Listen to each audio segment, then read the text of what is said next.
and Zack Martin joins us now here on your home of the Cowboys as well, brought to you by Dr. Pepper, an official soft drink of the Dallas Cowboys. And a good afternoon, Zach. How the heck are you? I'm doing well. How are you? Oh, we're doing great. Is there something in a football locker room that's sacred that we're not supposed to sit on or touch? We just want to make sure before we head in there and cover your guys' big championship run.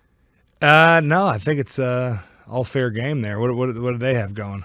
Baseball is a lot more superstitious, boy. Yeah. Okay. And so in spring training, in spring training, we're in Surprise, Arizona, and my man Eric Chiafalo over here, it's his first spring training. He went and sat down on their clubhouse couch, which I guess is the biggest no-no.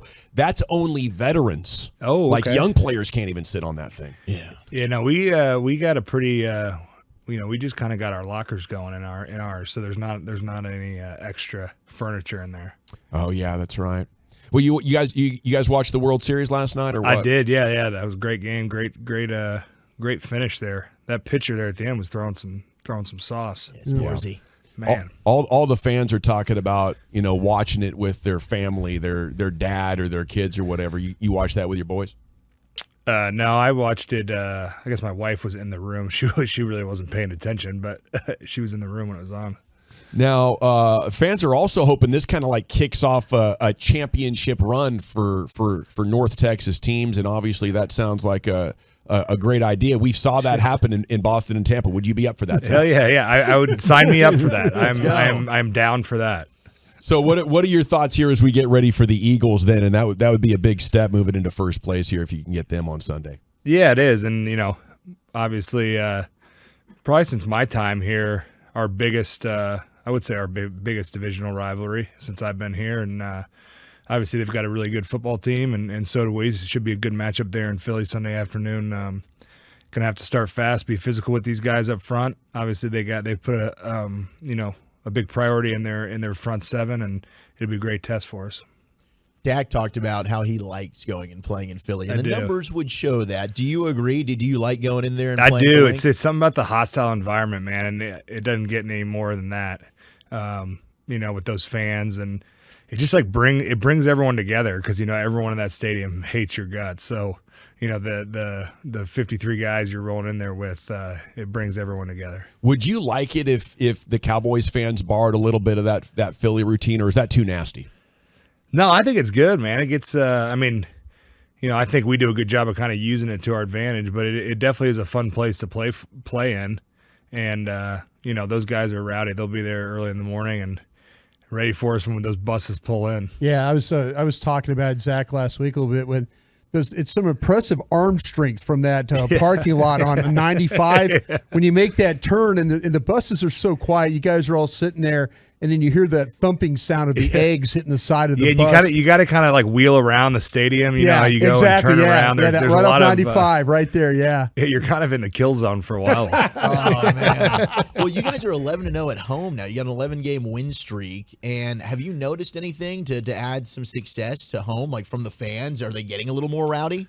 Yeah, no, our fans have been awesome, and that's our big thing, right? When we're playing at home, we got to protect that home field, and we've had a great routine going in on these home games, and we've just got to translate that and take it on the road now. Hey, Zach, I'm not going to lie. The first 3 or 4 plays of that game last week, I was a little worried that we were going to not be able to throw the ball at all. Yeah. You're telling me, brother. Yeah, but you guys pulled everything together, and it was. But it looked like to me that it was like, even with all the issues, it was like, hey, we're still going to throw the football here. We see something here that the Rams are not doing that we could take advantage of. Am I wrong about that part of it? No, you're absolutely right. I think not the start we were looking for there, but I what I was proud of our guys and what we said on the sideline, especially after that first drive. We got a call there to give us the first down, and then we just kind of hit the ground running and sure did. And really bowed up the rest of the game in protection, and that was definitely part of our game plan. And after we kind of settled in there, I was real proud of the guys to stick with it and get after it the rest of the game. How do you look at establishing the run or running a lot on first down as opposed to maybe passing more, which the analytics suggest would be more efficient for scoring? What's in your football mind when it comes to that whole dynamic? Yeah, well, I think the run game, to me, everything. works through the run game. Everyone's job gets a little bit easier when you're running the football well. You're establishing that identity and being physical, and it loosens up for those first down passes down throughout the game, because you start running the ball well on first down, they're gonna have to bring more guys down, and then our playmakers are getting singled up on the edge, and the pass rush slows down a little bit because they're worried about getting double teamed all the time. So my experience in the NFL, if you're running the football efficiently and well, it helps everything. How much of an added weapon is Dak running to your offense? Yeah, he was huge in that game. I mean, he had a couple, a couple third downs. And if teams aren't going to respect it, there's some room. And he had some huge first downs there. And, I don't play defense, but I got to imagine when you got a pretty good pass rush and the quarterback gets out and gets a first down, it's pretty demoralizing for the defense with a new set of downs. Zack Martin with us here on The Fan. Did you guys add a bunch of new motion wrinkles during the bye week? Was that one of the priorities? You talking about for last week there? Yeah, it felt like there was more motion being used, and it seemed like it worked to great success. Yeah, there was the coaches, like Coach McCarthy does a great job on the self-scout, and obviously that's a huge part of our bye week since he's been here is self-scout and those cross-the-hall meetings and finding ways to just make things better. So I know we threw some stuff out there, and anytime you can keep the defense on their toes a little bit, it's a good thing. Yeah, the cross the hall stuff and getting to kind of get a different perspective. I think that stuff sounds genius. How does that benefit you? Yeah, it's great. So we get our AD and the D-line coaches come in our room, and they'll break down. They talk to us for the week, kind of some of the things we've been seeing, and they'll break down kind of from a defensive perspective how they're looking to attack our protections and different alignments, some things the defense doesn't like what the offense does. That's a big thing is we're sitting there talking about, okay, the D-line doesn't like when we do this, when we do that. So just little nuggets to pick up, to add to our offense and to our game. Yeah, Philly radio right now, Zach's talking about that that the Eagles have to deal with future Hall of Famer Zack Martin against their defensive tackles. Is that something that that you take a great deal of pride in, that on a weekly basis opponents are talking about having to deal with you? Yeah, I think they got to deal with all of us up front, really. I mean, if I'm watching our tape, I think, we've got a great spread of a bunch of physical guys who are athletic and get in space and protect. And, I think this offensive line is capable to do a lot of different things schematically. And, sometimes you have offensive line where all right, these guys are, inside zone teams. They're not going to get on the perimeter. They can't, we got to get rid of the ball fast and protect. And, I think we've got a great mix of guys in our room who can do a lot of different things. How'd that rookie look in his opportunity on Sunday? Richards. He did a nice job, yeah. And you know what? I got to give credit to all those guys.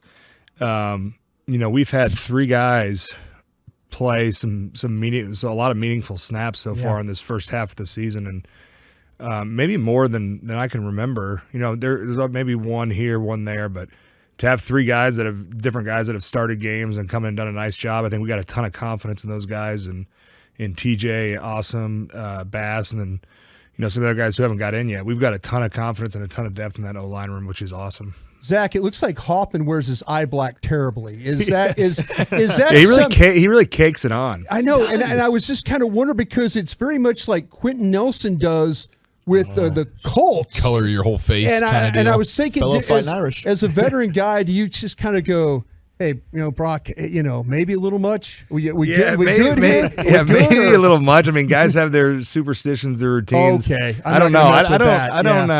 I wouldn't want something on my face when I'm playing. That's just me, though. Just the sweat factor, right? Yeah, right. Yeah, you get it running down in your eyes and your mouth and stuff. No. Personal request: would you be down every time CeeDee Lamb gets a first down and he sniffs his finger? True or false? You've made fun of him for that before. Yeah. Okay. Big time true there. Is there any chance I could get a Zack Martin trailing the play after a CeeDee Lamb first down and get a simultaneous finger sniff from the future Hall of Famer? Next time CeeDee gets a big one, one? Yeah. I'll throw it out there. Hell yeah. Except my gloves stink, man. You know. We have talked about that. That's Those true. they And I lead get that. the locker room in stink. Those gloves. Oh, absolutely. So you're going to Philly. Obviously, the Philly cheesesteak is very popular. Where Yeah. does that rank in the hierarchy of your sandwiches? I'm not a huge fan. You know, I people make fun of me. You guys had Penn Station. Is Penn Station down here? No. I don't No. think so. It's a chain, but they're all over the place up north. But it's that'd be my favorite Philly cheesesteak, which I know I'll get shit for because sorry. It's okay. We're It's all good. good. We got That you for covered. you. Don't Yeah, you worry, we got you. Zach. We're just Don't guys you Got a worry. being beeper on bros. this thing? Yeah. Bros being bros. Yeah. It's a chain, but in my opinion, it's the best cheesesteak. Okay, speaking of bleep, it seems like this coach is more tolerant of bleep talking than Jason Garrett was. Do you like to engage in any of that? It seems like Micah Parsons throwing out a bunch on getting after the Eagles. Would you like to engage in any of that? You know, I'm not. You know me, man. I just go about my business, do my job, and let my play speak for itself. Zach, if I could, in the sandwich thing, I'm sorry I didn't get in quick enough on this. I have a question, though.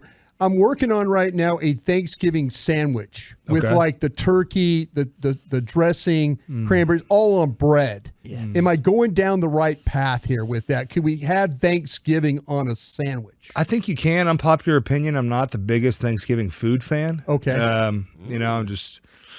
This will be the last time we talk to you. with Zach. you, Zach. Really I appreciate appreciate It's a you little coming on. overrated. If you're only Whoa. eating it one time a year, Okay. for that occasion, it's I don't know. Yeah. It's not my favorite. I get it. Dawson Love the agrees with holiday. me. Yeah, Love the I can't- holiday. Don't love the food. Oh, I mean, they were out of food and they were saved with, just bare resources.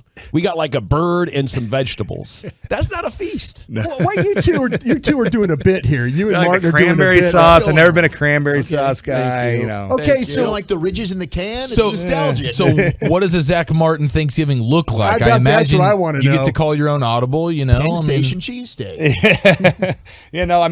I'll eat it. I mean, I'm all for the tradition and all that stuff, but I'm not like getting like, oh my God, Thanksgiving meal. I can't wait. That's the realest thing you've ever said, Zach. Hey, outside of Mike McCarthy, is there anybody else on the team who loves a noon game more than you? Ooh, I don't think so. I was telling some of the young guys. You're not wrong about no, this. Yeah. When some of the noon guys were talking in the locker room after the game, like, I don't know about these noon games. I'm like, man, I was the exact same way when I came in. Didn't love the noon games. Now there's nothing better. And, unfortunately, that was our only home one of the year, but it's okay. Well, so is that why you were in such a good mood? You let the young guys even go out there for the victory formation at the end of the game. Yep. Looking out for those, trying to get them a little extra PP on the paycheck there at the end of the year. Oh, I like it. There we go. I like it. Yeah.